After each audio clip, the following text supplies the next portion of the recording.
My family spent 31 years telling me my mother abandoned me. When I found her letters, I understood why they needed me to believe it. At my grandmother's 90th birthday, in front of 60 people, my aunt raised her glass and said the sentence my family had been saying my whole life. And to Mama, who raised Josephine when her own mother couldn't be bothered. That's what family is. 60 people applauded. My grandmother smiled at me from her chair, and I stood up and said, Aunt Deborah, before we cut the cake. I found my mother's letters last month, all 206 of them. The room went quiet in a way that 90-year-olds' birthday parties do not usually go quiet. She wrote to me every month for 11 years, and I never got a single one. I looked at my grandmother, the woman who raised me, the woman I loved most in the world. Because you kept them, Gran, didn't you? Let me back up. Because this took 31 years, and the money is the smallest part of it, and I need you to understand what was actually stolen from me. My name is Josephine Ward. I'm 43 years old, and my family spent 3 decades teaching me that my mother abandoned me, that she was unstable, selfish, a woman who chose herself over her child and walked away. I believed it my entire life. I built a whole personality around it. Around being the girl whose mother didn't want her. She wanted me. She wrote to me every month for 11 years, and my grandmother put every letter in a box in the attic. And the reason she did it, the reason any of this happened, was $680,000. But that's the end.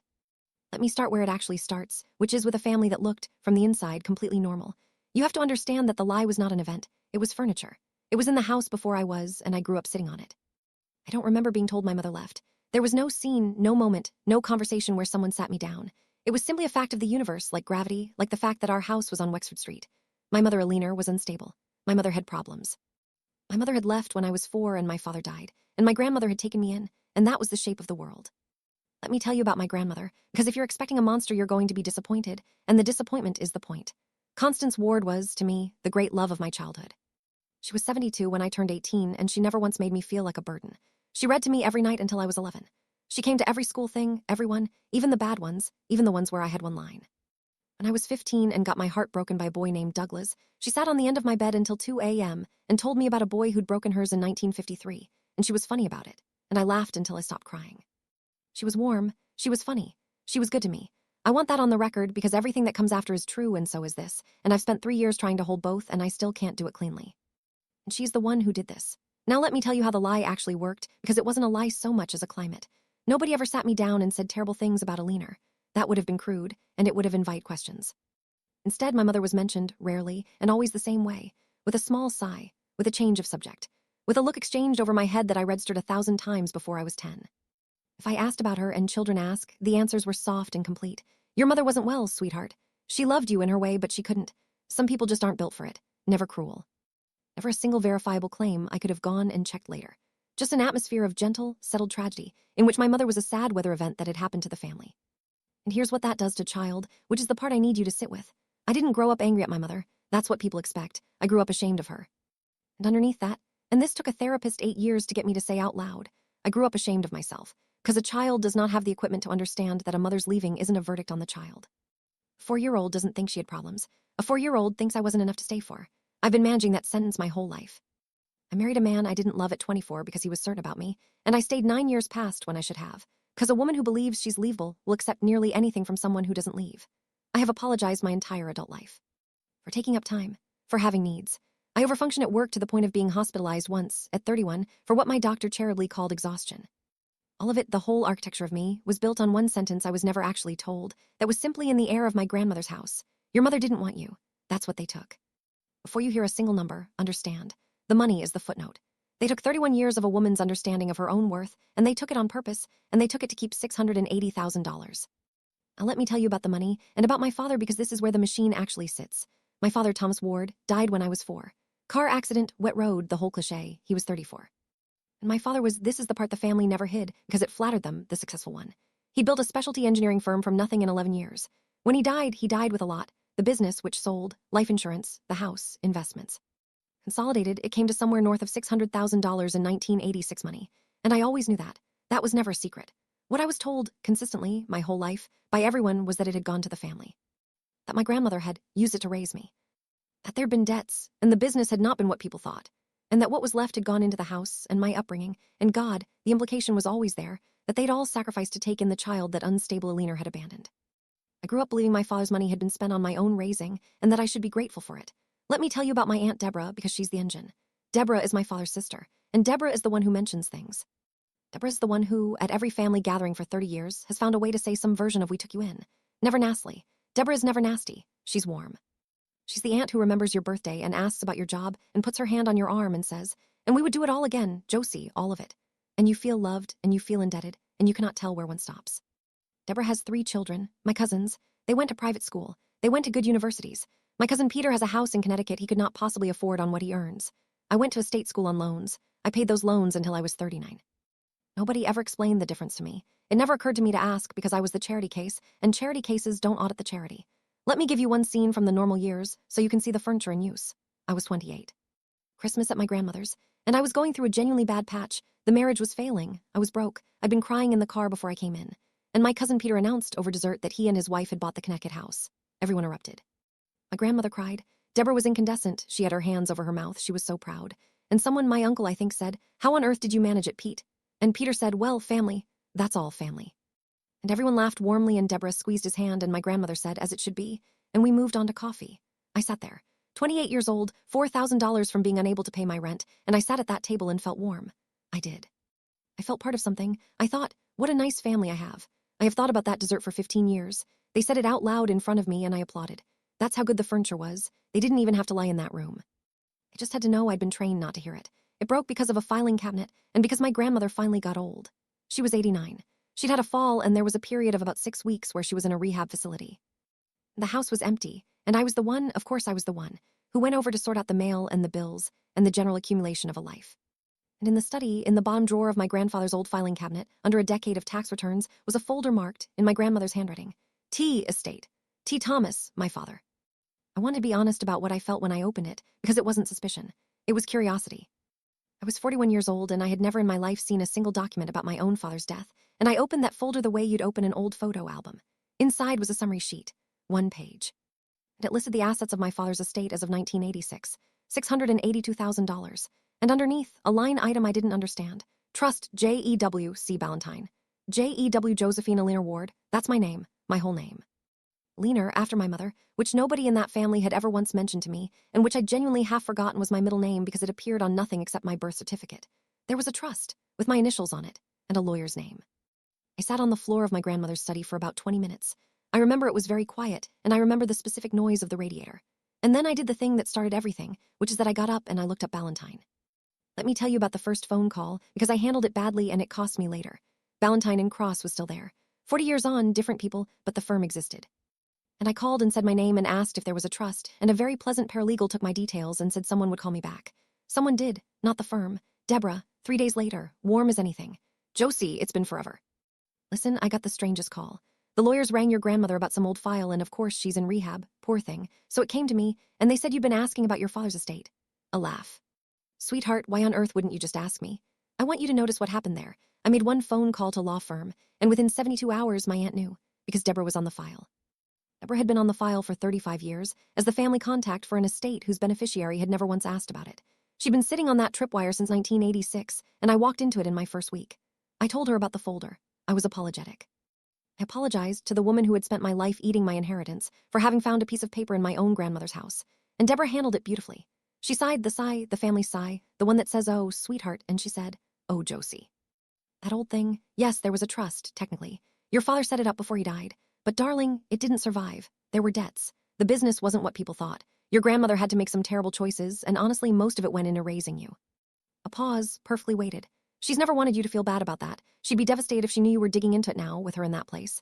And there it is. In one phone call, the money's gone, it went to you, and asking about it will hurt a 90-year-old woman in a rehab facility. I said sorry again. I actually said sorry again. And I hung up and I felt sick and ashamed, and I decided to drop it. Here's what saved me. Not courage. My daughter. Let me tell you about Marguerite, because she's the reason this story has a second half. My daughter was 20, home from university, sharp as a blade, and constitutionally unable to leave a thing alone. She'd been in the house when I found the folder, and I made the mistake, the wonderful mistake, of telling her about Deborah's phone call. And Marguerite listened to the whole thing and then said, "Mum, why did the lawyers call Aunt Deborah?"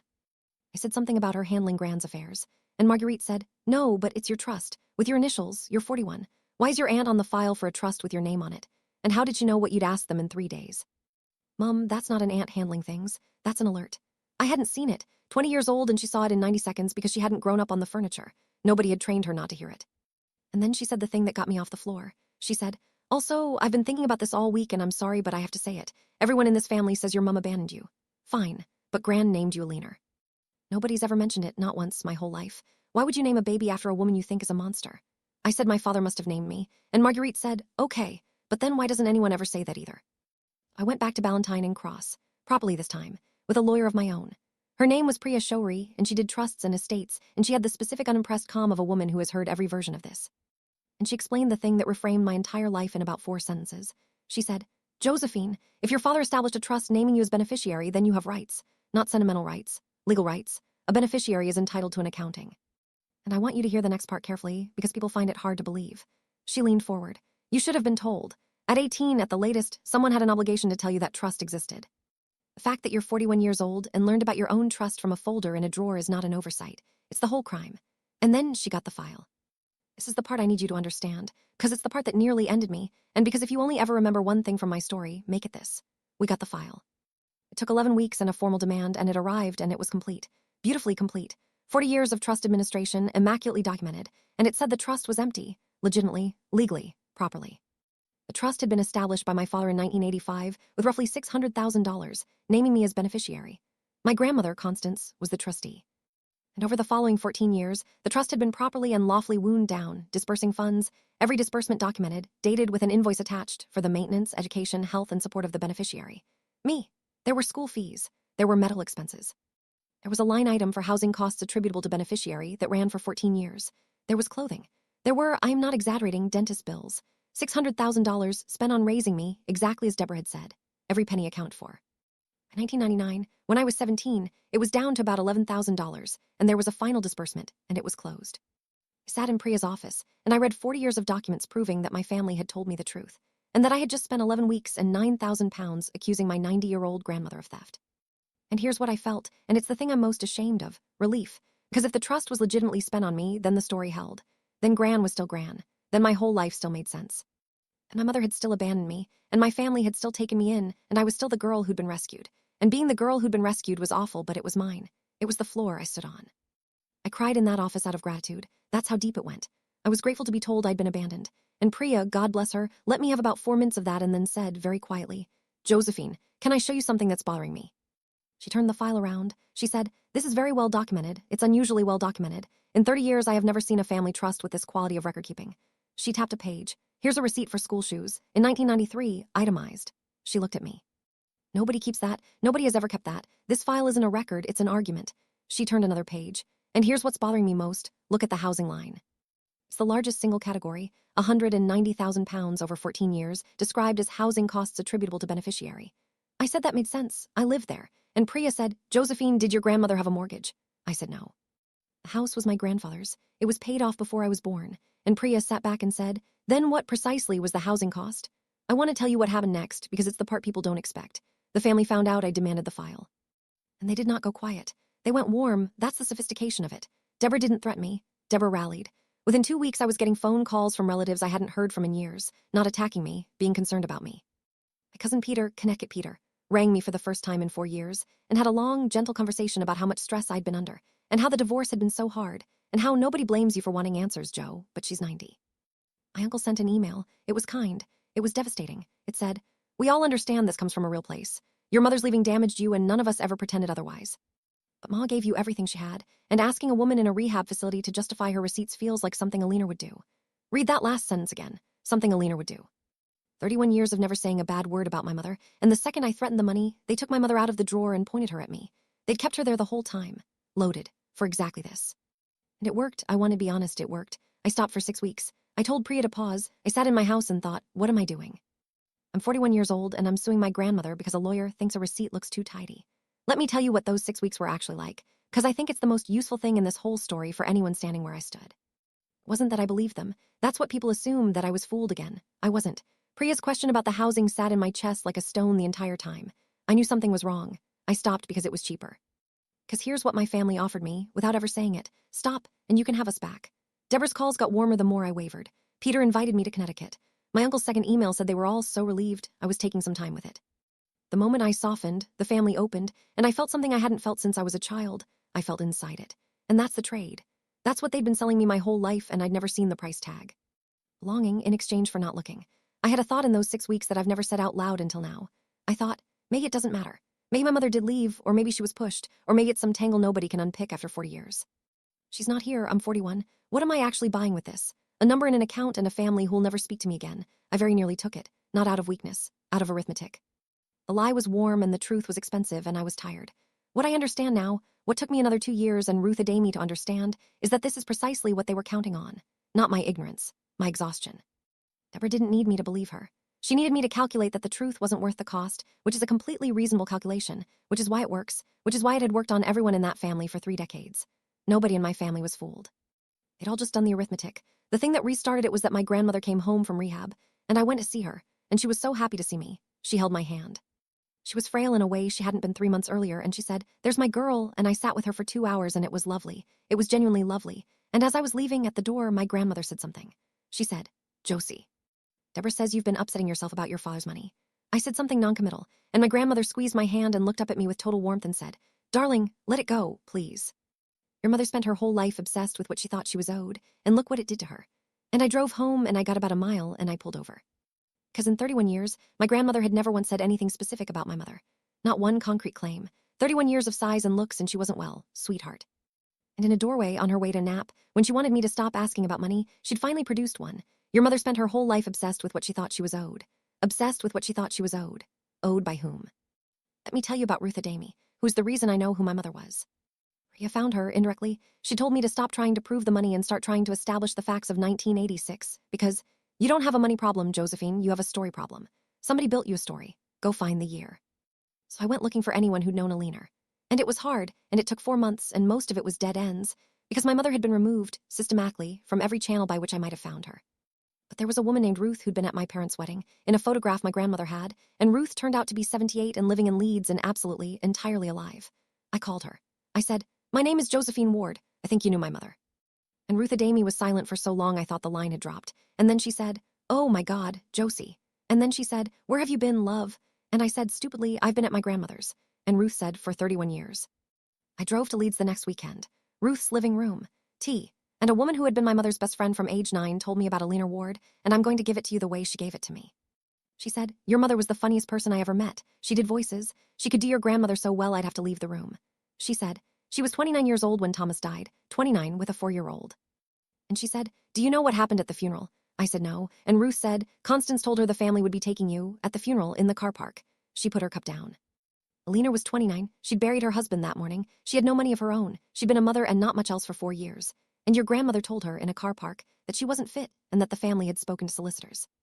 I sat in Ruth's living room and I could not make my mouth work. And Ruth said, "She fought. Josie, I need you to hear me. She fought. For about 2 years she fought them and I watched it break her. They had money and she had none. They had solicitors and she had a woman at legal aid. They said she was unstable, and I'll tell you what her instability was. It was that she was a 29-year-old widow having a breakdown, and they wrote it down. Every time she cried. Every time she rang the house drunk at midnight because she missed her daughter, someone wrote it down. Ruth's voice went hard.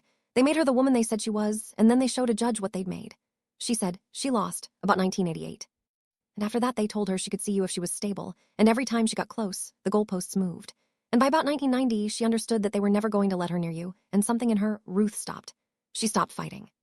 And that's the part everyone would call abandonment, and it wasn't. It was a woman being drowned very slowly and finally going under. And then Ruth said, "But she never stopped writing." I said, "What?" And Ruth Adamy got up and went into her hall cupboard and came back with a shoebox and said, "She wrote to you every month. Every single month, love. She'd write it and post it to Wexford Street and hear nothing and write another one." She pushed the box across the table. And after about 6 years, she started writing them and giving them to me instead, because she said, and Ruth's voice went, she said, "Ruthie, someone should keep them somewhere she might actually find them." I said, "How many?" Ruth said, "That's the last 5 years. There were more. Constance has the rest, or she had them. Alina posted about 130 to that house before she gave up. 206 letters, 72 in Ruth's cupboard. 134 posted to my grandmother's house between 1986 and 1997, not one of which I ever saw. I read them over 5 days. I'm not going to tell you most of what's in them. I'll tell you 3 things. The first is that my mother was funny. I laughed out loud, alone, in my kitchen on the second night, reading a letter my dead mother wrote to me in 1991. She was so funny. Nobody had ever told me that. 31 years if she wasn't well, and nobody mentioned that she was the funniest person Ruth Adamy ever met. The second is that she never once said a bad word about my grandmother. Not one, in 206 letters. She'd say things like, "I hope Gran took you to the seaside. She does love the seaside." She was writing to a child, and she would not poison a child, even when it was costing her everything. That's who they told me was unstable. The third is a letter from 1994. I was 12, and Ruth had told her that a mutual friend had seen me at a school concert, and my mother wrote, "Ruthie says you were singing." Josie, if you're reading this and you're grown, I want you to know I have never once, not for a single day, not wanted you. If they've told you I didn't want you, they've told you the only lie that matters. I want you every day. I have wanted you every single day since the 14th of March 1986, and I will want you on the day I die. Whatever else you think of me, please have that. She died in 2003. I was 21. Nobody told me. I found out in Ruth's living room at 42 that my mother had been dead for 19 years. Here's where it all locked together, and I want to be precise because it matters. Priya had said, what precisely was the housing cost? Once I knew about the custody fight, the file read completely differently. Because Priya went back into it with the 1986-988 dates in hand and found what she'd been missing. The trust's largest early disbursements, nearly £90,000 in 1986 and 1987, were categorized as professional fees, beneficiary welfare, legal fees. My grandmother had used my trust, my father's money, left for my benefit, to pay the solicitors who fought my mother for custody of me. She'd made me pay for it. My own inheritance funded the campaign that took my mother away from me, and then funded the record that called her unstable. In the housing line, £190,000 of housing costs attributable to beneficiary. On a house with no mortgage, Priya established it for what it was. My grandmother had been charging my trust rent for a paid-off house at above-market rates for 14 years. And the money went into the house's improvements, and then, when my grandmother eventually made her own will, that house was left to be split, with the largest share to Deborah. The trust hadn't been spent on me. It had been laundered through me. Every disbursement had my name on it, and almost none of it was mine. And the school fees, the itemized ones, Priya cross-referenced them. Some were mine, some were Peter's. My cousin's private school fees run through my trust, coded as beneficiary education. Connecticut Peter. Well, family. My grandmother's 90th. 60 people. She was in a chair by the window and she looked lovely. I need to tell you that I nearly didn't do it. I sat in the car park for 11 minutes because I loved her. I want to say that in the present tense, I love her. She read to me every night until I was 11. She sat on the end of my bed when I was 15 and made me laugh about a boy. She took my mother's letters out of the letterbox and put them in a box in the attic for 11 years, and then she watched me grow up believing I hadn't been wanted, and she never said a word. Because saying a word would have cost her £680,000 and her son's daughter's gratitude. Both are true. I have never been able to put them down. Deborah raised her glass, and she said the sentence. The one from my entire life, polished by 30 years of use. And to Mama, who raised Josephine when her own mother couldn't be bothered. That's what family is. 60 people applauded, and I stood up. Aunt Deborah, before we cut the cake. I found my mother's letters last month, all 206 of them. The room did that thing. She wrote to me every month for 11 years. 72 of them are with her best friend in Leeds, who kept them because my mother said someone should put them somewhere I might actually find them. The other 134 were posted to this house. I looked at my grandmother. Because you kept them, Gran, didn't you? She didn't say anything. She looked at me, and this is the thing I'll carry. She wasn't shocked. She was tired. It was the face of a woman who has been expecting a knock for 30 years and has finally heard it. I turned to the room. You've all been telling me my whole life that my mother abandoned me. Here's what actually happened. My father died on the 14th of March 1986, and at the funeral, in the car park, my grandmother told his 29-year-old widow that the family were taking her daughter. And when Alir fought, they used my father's money to hire the solicitors. £90,000 out of my trust, coded professional fees, beneficiary welfare. I let that sit. My inheritance paid for the lawyers who took my mother away from me. I funded it. I was 4. Deborah said, Josephine, this is not the... And then they charged me rent. I put the file down on the table next to the cake. £190,000 of housing costs on a house that had no mortgage. Charging a dead man's daughter above market rent to live in her own grandmother's paid-off house, and then putting the improvements in a will that leaves the largest share to you, Deborah. Peter had gone the color of the tablecloth. He'd worked out where I was going about 9 seconds before I got there. And Peter's school fees, I said, run through my trust, coded as my education. I looked at him. Well, family, you said that at Christmas in 2010, and I applauded Pete. I was $4,000 off losing my flat, and I sat at that table, and I clapped for you. And then I said the last part, and my voice went, and I let it. But none of that's why I'm doing this at a birthday party. The money I could forgive. I want you all to understand that I could genuinely have forgiven the money. My mother wrote to me every month for 11 years and never once said a bad word about any of you. Not one, in 206 letters. She was being destroyed, and she wouldn't poison a child. You sat in this house and let me grow up believing I wasn't wanted, and you didn't tell me when she died. And I found out 3 weeks ago in a stranger's living room in Leeds that my mother has been dead for 19 years. You made me ashamed of her. You made me ashamed of me. I married a man I didn't love because I thought I was leavable. I have apologized for existing for 43 years. I picked up the file. You didn't take £600,000 off me. You took the 14th of March 1986, and you built a woman out of it, and I've been her my whole life. I looked at my grandmother one last time. She wrote that she wanted me every day. She wrote it in 1994, and you had already been keeping her letters in a box for 8 years. And I left. 60 people. Nobody followed me. It resolved legally roughly how Priya said it would. Trustee owes duties, and using a beneficiary's trust to fund litigation against the beneficiary's own interests, and to pay a third party's school fees, and to charge rent on an unencumbered property. Those aren't gray areas. They're breaches, and they were documented, ironically, by the woman who committed them, in the immaculate file she'd built to prove her innocence. The concealment mattered too. I'd never been told the trust existed. Priya was right in that first meeting. The fact that I learned about my own trust at 41 from a drawer wasn't an oversight. It was the crime, and it was what kept the door open. It settled. Against the estate, mostly, and against Deborah personally in part. I got a substantial amount back. Not all of it, never all of it. My grandmother died 14 months later. I did not visit. I want to tell you I made a proud decision about that, but the truth is I couldn't, physically. I got to the door of the hospice twice and could not go in. Deborah has never conceded anything. Her position, which she has communicated widely, is that I destroyed a 90-year-old woman's last year over money, and that this is exactly what my mother would have done. She's right about one thing. My mother would have fought them. My mother did fight them, at 29, with a legal aid solicitor and no money, against a family with 600,000 pounds of her dead husband's estate. She just lost. And I didn't. Ruth Adami is 81 now, and I see her every 6 weeks. She has told me approximately 400 stories about my mother, and I have written every one of them down, because I spent 31 years with nothing, and I am not losing a syllable of it now. She gave me a photograph, the second time I visited. My mother 26, at a party, mid-laugh, head thrown back. I'd never seen my mother laugh. There were no photographs in my grandmother's house. Not one. I'd never thought about that my entire life. There were pictures of everyone, my father, my grandfather, dogs we'd had. Not one single photograph of my mother, and it never once struck me as strange, because the furniture doesn't strike you as strange when you grew up sitting on it. Marguerite framed it. My daughter, who saw it in 90 seconds when I couldn't see it in 41 years, put her grandmother's photograph in a frame and put it in my hall, at eye level, in the first place you look. She said, she should be where people can see her. I go to Leaner's grave now. It's in Leeds, near Ruth. It took me 42 years to find out where my mother was buried, and it turned out to be a 90-minute drive from my house. The headstone was paid for by Ruth, not by us.